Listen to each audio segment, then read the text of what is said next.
Well, I'm Howard Stutz. I cover the gaming industry for the Las Vegas Review-Journal. Been doing that for about 9 years now. So this is probably my 8th Global Gaming Expo that I've attended.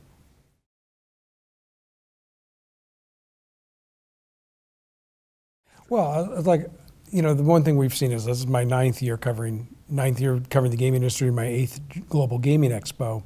And the first few years, we were going gangbusters here in Las Vegas, and the gaming industry was doing very well in terms of building new projects. We were seeing a lot. Recession hit, things really took a downturn. This year's show seems to be there seems to be a lot of upbeat optimism from the slot the operators that are out, the manufacturers.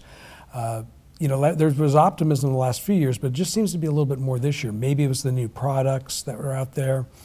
I said to some people I wrote earlier this month in the Review-Journal that this show kind of looks like CinemaCon, the big theater industry show, because you have so many games that are themed after movies and pop culture and TV shows and celebrities.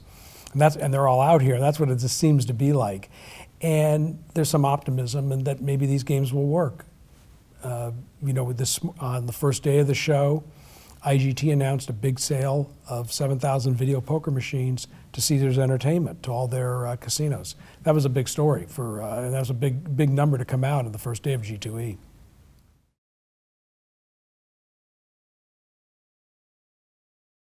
A few years ago, there was the running joke, there was a G2E, and they had a slot machine themed after Gilligan's Island. And they brought out some of the cast members, the living cast members at the time from Gilligan's Island.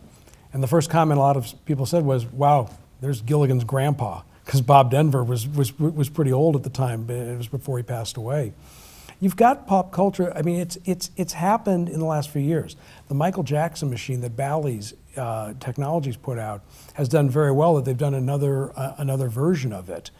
That's done very well. There's some that pop culture themes will come out and they just don't work for whatever reason. There seems just to be a little bit more because we are such a pop culture society. We are such a reality TV type society. Everything's immediate. So what's popular now, it seems that's what people want, and that's what they want. They want to get close with celebrities, and that's what seems to be the industry seems to be embracing. There are still the old-fashioned real slots, the tried and true games, and that's still working for the industry. So there's this mix now going on.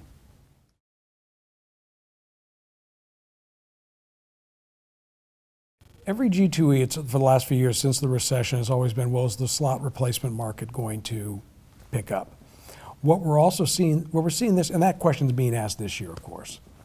What we're seeing in this year's show is you have 4 companies that are merging.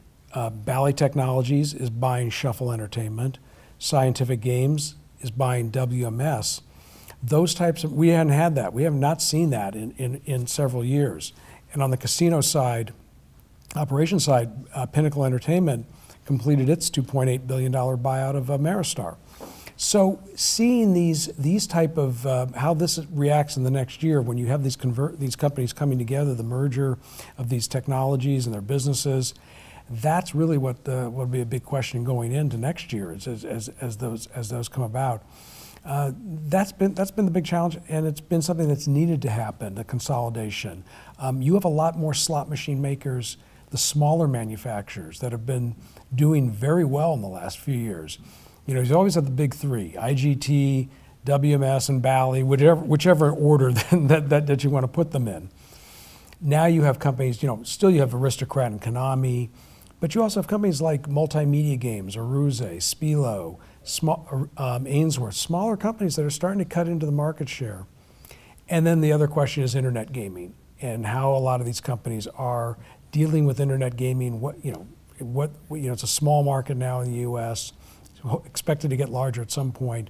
How they're dealing with that, and that's a lot of discussion we're hearing around the show.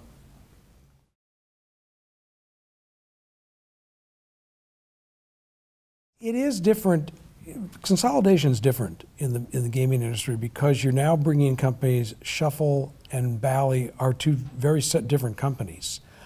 Shuffle does table games and table game management systems, now merging in with a slot machine operator. Scientific Games is a lottery company. They've never been in the casino market. Now they're going to buy WMS. This is a real big boost for WMS. It's a new backer.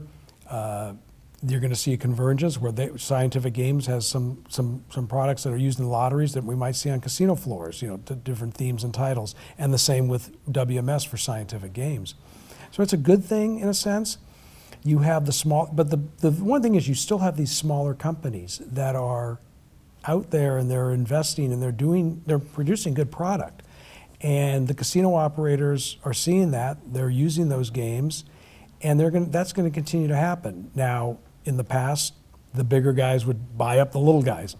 I don't know if that's going to happen this time around. I mean, it's still too early to tell. But right now, consolidation is good in some sense, but you do have these smaller game manufacturers that are getting out there and doing quite well.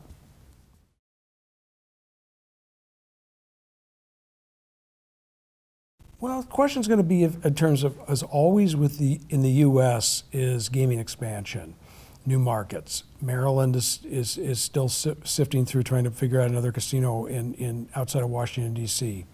Massachusetts legalized the casinos a few years ago, but they still haven't launched them yet.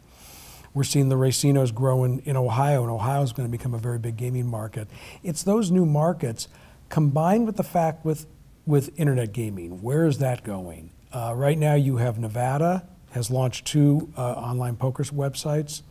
New Jersey is expected to launch full-on internet gaming with about as many sites they can. They have this very ambitious schedule they want to launch by the end of the year, or by November. Whether that's going to happen is still anybody's guess. You have Delaware, but then you have all these other states that are looking at internet gaming, looking at that. That's going to be the real challenge for the brick and mortar industry, brick and mortar casinos for the gaming industry.